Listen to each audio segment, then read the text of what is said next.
BRS శాసనసభాపక్ష సమావేశం ఇవాళ మధ్యాహ్నం జరగనుంది. తెలంగాణ భవన్లో ఎమ్మెల్యేలు, ఎమ్మెల్సీలు భేటీ కానున్నారు. బడ్జెట్ సమావేశాల్లో అనుసరించవలసిన వ్యూహంపై చర్చించనున్నారు.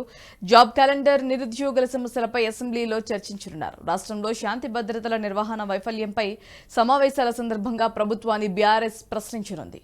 అదేవిధంగా చేనేత కార్మికుల ఆత్మహత్యలపై అసెంబ్లీలో చర్చించనుంది. 6 గ్యారంటీలు, రైతు రుణమాఫీ, ఫీజు రియంబర్స్మెంట్, పారిశుద్ధ్యంపై అసెంబ్లీలో బీఆర్ఎస్ చర్చించనుంది. ఎమ్మెల్యేలకు బీఆర్ఎస్ అధినేత కేసీఆర్ దిశానిర్దేశం చేసే అవకాశం కూడా ఉంది.